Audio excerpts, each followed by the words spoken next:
जय हिंद दोस्तों, आपका अपने YouTube चैनल PSW 8 में स्वागत है। आज मैं लेके आऊँ आपके लिए एक और न्यू यूनिक वीडियो जिसमें हम 1857 की हिस्ट्री से रिलेटेड जो चैप्टर है 1857 का विद्रोह, उससे रिलेटेड सारी चीजों को डिस्कस करेंगे। क्या कारण थे, वो इंपॉर्टेंट फैक्ट्स को डिस्कस करेंगे। कौन कौन से इंपॉर्टेंट फैक्ट्स हैं, किसके द्वारा शुरुआत हुई, क्यों शुरुआत हुई 1857 विद्रोह की। तो शुरू करते हैं विदाउट टाइम वेस्ट। सबसे पहले बात करें अगर हम 1857 विद्रोह को प्रथम स्वतंत्रता संग्राम कहा जाता है। ओके, इसकी जो शुरुआत हुई थी वो हुई थी 29 मार्च 1857 1857 को। 29 मार्च 1857 ईस्वी को बैरकपुर छावनी के एक सिपाही जो थे 34वीं नेटिव इन्फेंट्री से मंगल पांडे जी के द्वारा इसकी शुरुआत की गई थी। और इसका कारण क्या था, अगर हम बात करें जो कारतूस की जो अफवाह थी वो सबसे मेन कारण था। कारतूस की अफवाह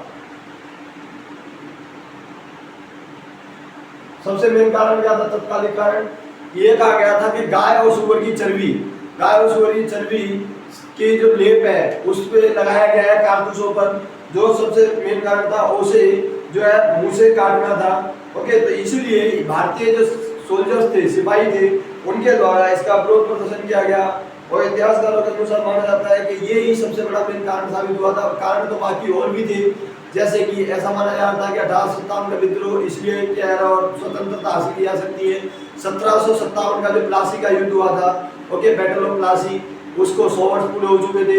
इसके अलावा कुछ जो ब्रिटिशर्स की कुछ पॉलिसीज ऐसी थी, जैसे सती प्रथा का अंत करना, विश्वविद्यालय वगैरह खोलना, अंग्रेजी शिक्षा पर जोर देना, अंग्रेजी भाषा पर जोर देना, विधवा पुनर्विवाह की शुरुआत करना, वैसे तो उनसे भी लोगों को ये शक होने लगा था, लोगों को डाउट होने लगा था कि अंग्रेज जो है एक तरह से हमारे को पश्चिमीकरण में धारण की कोशिश कर रहे हैं।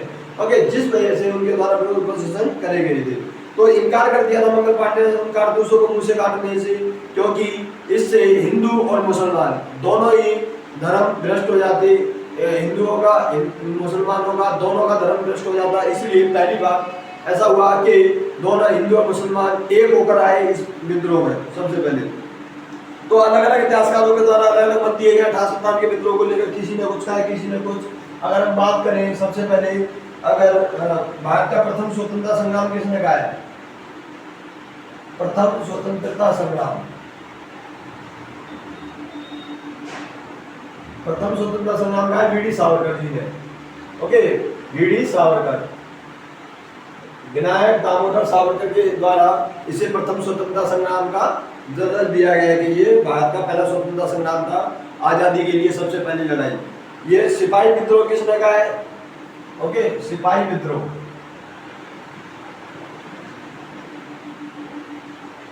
अगर हम सिपाही विद्रोह की बात करें कि सिपाही विद्रोह किसने कहा है, तो इसे सर जॉन लॉरेंस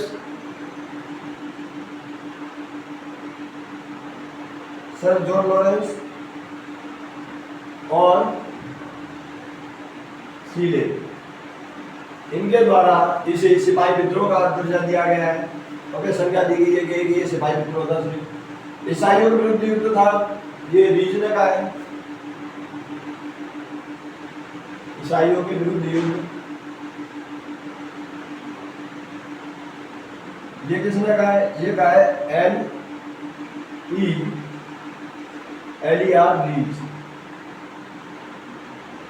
एलियार रीज के द्वारा इसे क्या कहा गया है, इसको कहा गया है ईसाइयों के विरुद्ध एक युद्ध था। ओके, बर्बरता और सभ्यता के बीच एक युद्ध था, बर्बरता और सभ्यता के बीच एक युद्ध।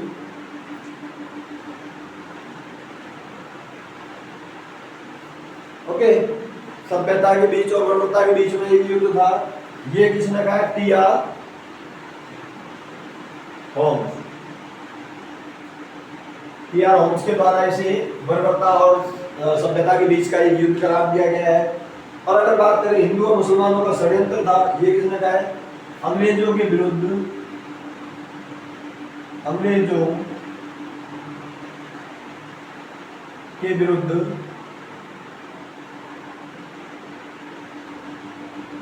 हिंदू और मुसलमानों का षड्यंत्र था। ये किसने कहा है? ये कहा है जेम्स ऑटरम। इसमें जेम्स ऑटरम और डब्ल्यू टेलर के द्वारा, डब्ल्यू टेलर, इन दोनों के द्वारा इसे कहा गया कि अंग्रेजों के विरुद्ध एक हिंदू और मुसलमानों का एक षड्यंत्र था। उसके बाद बात करें अगर हम, ये राष्ट्रीय विद्रोह था, ये किसने कहा है?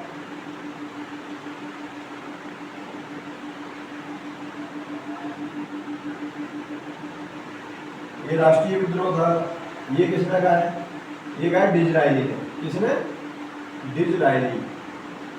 तो ये अलग अलग धारणाएं देखने को मिलती है, अलग अलग मत देखने को मिलते हैं हमारे को, अलग अलग जो विचारक थे उनके द्वारा, अलग अलग इतिहासकारों के द्वारा अलग अलग प्रकार के मत देखने को मिलते हैं। जैसे प्रथम स्वतंत्रता संग्राम बीडी सावरकर जी के द्वारा कहा गया है। सिपाही विद्रोह जो है सर जॉन मार्क्स लॉरेंस और सीले के द्वारा कहा गया है। ईसाइयों का जो विद्रोह है, जो है ईसाइयों के विरुद्ध युद्ध, ये एलियार रीच के द्वारा कहा गया है। एलियार रीच। बर्बरता और सभ्यता के बीच टी.आर. होम्स, अंग्रेजों के विरुद्ध मुसलमानों का षड्यंत्र था, ये कहा जेम्स ऑटरम और डब्ल्यू टेलर ने। ये राष्ट्रीय विद्रोह था, ये कहा डिज़रायली ने। ओके, डिज़रायली ने। उसके बाद हम बात करें अगर हम, जो अफवाह फैली थी वो अफवाह क्या थी? अफवाह ये थी कि गाय और सूअर की चर्बी जो है वो लगाई जा रही है कारतूसों में। जो सबसे बड़ी अफवाह फैली थी चर्बी कारतूसों में, जो नई अंग्रेजी एनफील्ड राइफल आई थी उनके जो कारतूसों में क्या लगाई जा रही है, राइफलों में जो प्रयोग हुई थी, तो इससे सैनिक भड़क गए थे। ये सबसे बड़ी अफवाह थी। अगर हम बात करें नेक्स्ट, जो हमारे देखने को मिलता है कि मंगल पांडे पर दबाव डाला गया था, यातनाएं दी गई थी उनको, बहुत ज्यादा शोषण किया गया था उनका कि आप इनको यूज करोगे। एनफील्ड राइफल, जो न्यू एनफील्ड राइफल आई थी, उनको यूज करने के लिए उनको दबाव डाला गया था। तो कब फांसी पर चढ़ाया गया था मंगल पांडे को, ये आपको याद होना चाहिए।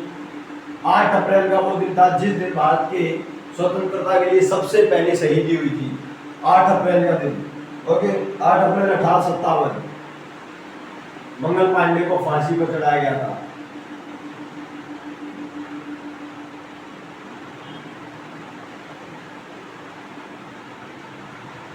भारत का पहला वीर सपूत जिसको कि फांसी पर चढ़ाया गया था वो थे मंगल पांडे जी, जो लड़ते लड़ते शहीद हो गए थे भारत के लिए। पर उन्होंने अंग्रेजी जो सरकार थी उसके आगे घुटने नहीं टेके और अंग्रेजी सरकार का विरोध करा था उस समय पर। ओके, उसके बाद जो हम बात करें जो फांसी पर चढ़ाया गया था, तो यह आपको पता होना चाहिए कि वो कौन सी नेटिव इन्फेंट्री से थे। वो 34वीं नेटिव इन्फेंट्री से रिलेटेड थे, बैरकपुर छावनी से रिलेटेड थे, ये आपको मालूम होना चाहिए। उसके बाद बात करें अगर हम, 11 मई 1857 को विद्रोह की शुरुआत होती है। कब होती है विद्रोह की शुरुआत? 11 मई 1857 विद्रोह की शुरुआत। ओके, 1857 के विद्रोह की जो शुरुआत मानी जाती है वो कब मानी जाती है? 11 मई 1857 को। 10 मई के दिन पहली बार सारे लोग इकट्ठे होते हैं और 11 मई को मेरठ छावनी से निकल जाते हैं। मेरठ से इस विद्रोह की शुरुआत मानी जाती है। कहां से? मेरठ से।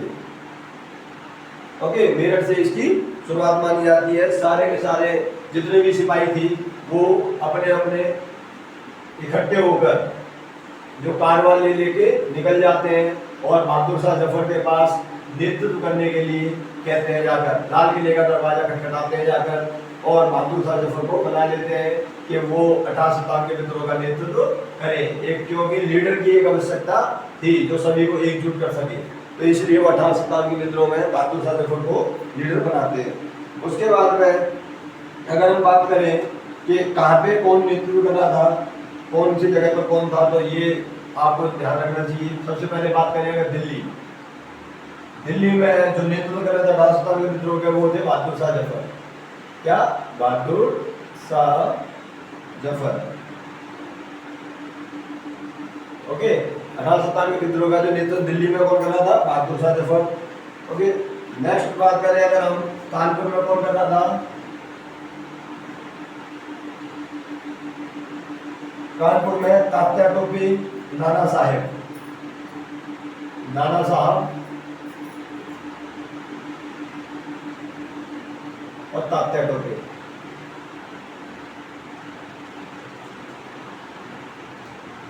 ओके, तात्या टोपी और नाना साहब ये विद्रोह का नेतृत्व कर रही थी। कहां पर? कानपुर में। लखनऊ की बात करें तो बेगम हजरत महल, बेगम हजरत महल। बेगम हजरत महल कहाँ पे? लखनऊ। ओके, बेगम हजरत महल कहाँ पे? लखनऊ में नेतृत्व कर रही थी। उसके बाद में बात करें नेक्स्ट झांसी। झांसी का नाम सबने सुना होगा। झांसी में कौन नेतृत्व कर रही थी? सबका सुना होगा। एक ही मर्द थी अकेली उस समय पर, वो थी रानी लक्ष्मीबाई, जिनके ऊपर कविता भी बनी है, खूब लड़ी मर्दानी, वो तो झांसी वाली रानी थी। ओके, सुभद्रा कुमारी चौहान की बच्चे बच्चे के मुंह पे जवान पर रखी रहती है ये कविता। ओके, रानी लक्ष्मीबाई कहाँ से नेतृत्व कर रही थी 18 शताब्दी विद्रोह का? इनका असली नाम क्या था? मणिकर्णिका। ओके, क्या नाम था? मणिकर्णिका। और ये नेतृत्व कर रही थी झांसी से। उसके बाद में बात करें इलाहाबाद से।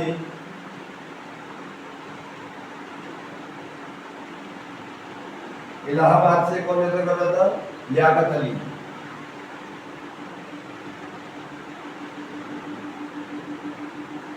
इलाहाबाद से कौन नेतृत्व कर रहा था? लियाकत अली।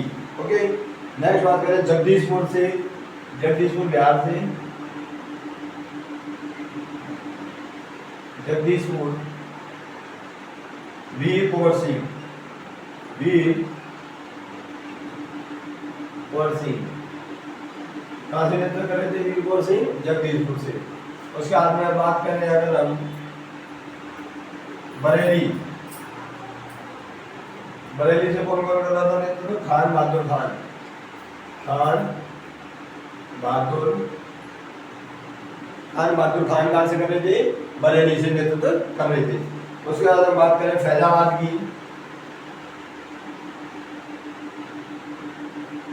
फैजाबाद से कौन नेतृत्व कर रहा था? मौलवी अहमदुल्ला शाह, जिन्हें डंका शाह भी कहा जाता था। मौलवी अहमदुल्ला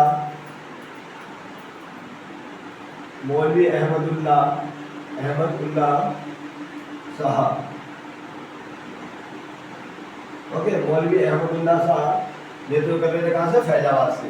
और इनको किस नाम से जाना जाता था? ये कई बार क्वेश्चन पूछ लिया जाता है CDS एग्जाम में या फिर कहीं SSC GD वगैरह में। ओके, तो मौलवी अहमदुल्ला शाह नेतृत्व कर रहे थे फैजाबाद से। इनको क्वेश्चन ये आता है कि इन्हें किस नाम से जाना जाता था? डंका शाह के नाम से। किस नाम से? डंका शाह, क्योंकि ये अपने साथ ढोल बैंड वगैरह सब कुछ लेके चलते थे। इनके साथ पूरी की पूरी मंडली जाया करती थी, कारवा जाया करता था, इसलिए इन्हें डंका शाह के नाम से जानते थे। इनमें ऐसा माना जाता था जादुई शक्तियां भी थी। उसके बाद बात करें फतेहपुर। फतेहपुर से कौन नेतृत्व कर रहा था? अजीमुल्ला।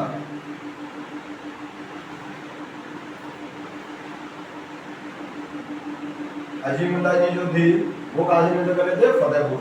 तो ये हमारे को अलग अलग जो है जगह देखने को मिलते हैं लीडर्स। ओके, नेता जिन्होंने अलग अलग नेतृत्व किया, जैसे दिल्ली से बहादुर शाह जफर, कानपुर से राणा साहेब और तात्या टोपे, बेगम हजरत महल ने लखनऊ से करा, झांसी से कौन कर रही थी? रानी लक्ष्मीबाई।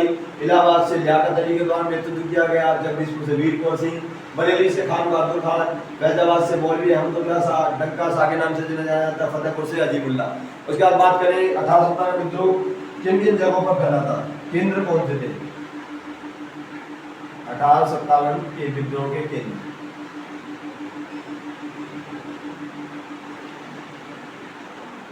तो अगर हम बात करें इसमें सबसे इंपॉर्टेंट जो हमारे देखने मिलते हैं झांसी, मेरठ, लखनऊ।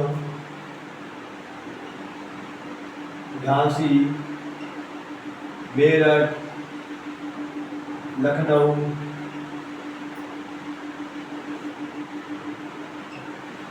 झांसी, मेरठ, लखनऊ, कानपुर, बरेली,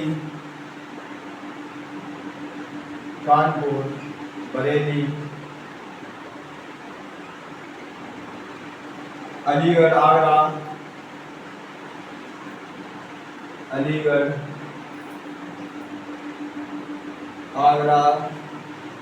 ओके, मथुरा,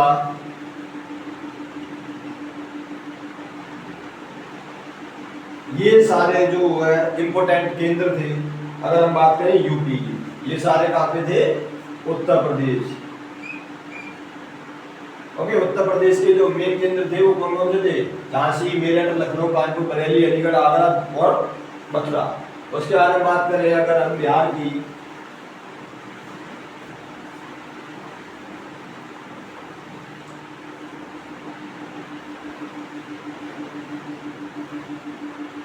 अगर हम बात करें बिहार की, तो बिहार में कौन कौन सी जगह पे केंद्र थे हमारे, बिहार के कौन कौन से थे? बिहार में सबसे पहले बात करें अगर हम जगदीशपुर,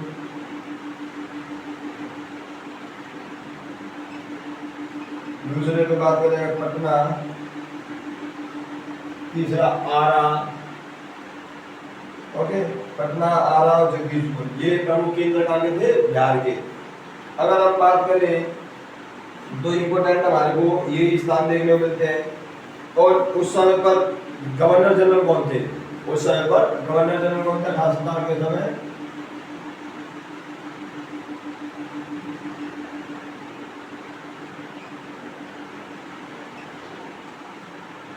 राजस्थान के समय गवर्नर जनरल कौन थे?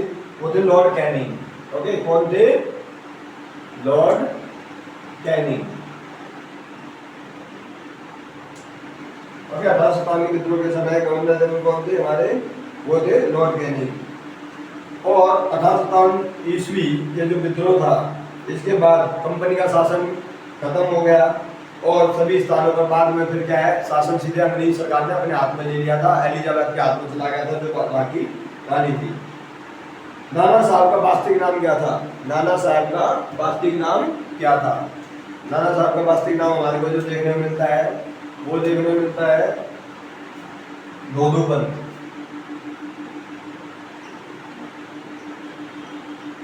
ओके, नाना साहब का जो वास्तविक नाम हमारे को देखने को मिलता है वो क्या था? धोधुपंत।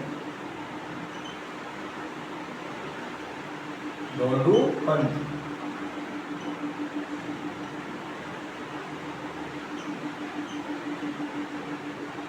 और रानी लक्ष्मीबाई का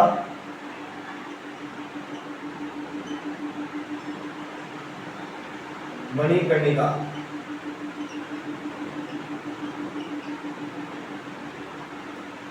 ओके, मणिकर्णिका किसका देखने था हमारे को? रानी लक्ष्मीबाई का जो नाम था असली वो क्या था? मणिकर्णिका। और अगर हम बात करें तात्या टोपे की, तात्या टोपे का वास्तविक नाम क्या था? तात्या टोपे का वास्तविक नाम हमारे को जो देखने को मिलता है रामचंद्र पांडुरंगा। ये एग्जाम में पूछे जाते हैं, रामचंद्र पांडुरंगा। रामचंद्र पांडुरंगा किसका नाम था? तात्या टोपे का असली नाम। उसके बाद बात करें अगर जो यूरोज ने कहा था कि लक्ष्मीबाई की बहादुरी से प्रभावित होकर उन्होंने कहा था भारतीय क्रांतिकारियों में अकेली मर्द थी वो। ओके, रानी लक्ष्मीबाई को एक अकेली मर्द किसने कहा था? वो कहा था यूरोज ने।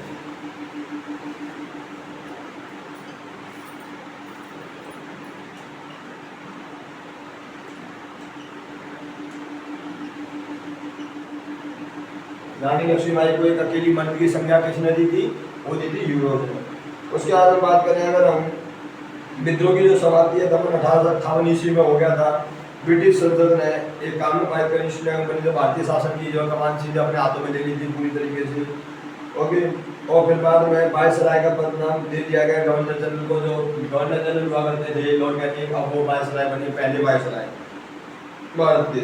ओके, उसके बाद में बात करें अगर हम, तो बाद में इसका दमन कर दिया जाता है। 1857 में विद्रोह हुआ, अंग्रेजों के द्वारा पूरी तरीके से इसको खत्म कर दिया जाता है। बाहर से सेना मंगाई जाती है नई राइफलों के साथ में, और चारों तरफ से सैनिकों को घेर दिया जाता है। और उसके बाद में इसका विद्रोह का दमन हो जाता है। और जो भारतीयों की जो उम्मीद थी कि पहली बार में हमारे को स्वतंत्रता मिल जाएगी, तो पहली बार तो स्वतंत्रता नहीं मिल पाई थी, लेकिन बाद में जाकर इसका फायदा मिला हमारे को। पहली बार भारतीयों को ये महसूस जरूर हो गया था कि अंग्रेजी सरकार को भारत से हटाया जा सकता है। ओके, तो ये जो वीडियो थी आपके लिए बहुत ज़्यादा नॉलेजेबल वीडियो है। ये 1857 के रिवोल्ट को हमने पूरी तरीके से इसमें जाना है।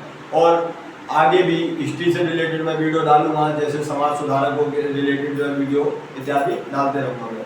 तो ज़्यादा से ज़्यादा वीडियो को शेयर करना और चैनल को सब्सक्राइब करना, बेल आइकन को प्रेस करना। थैंक यू गाइस, जय हिंद, जय भारत।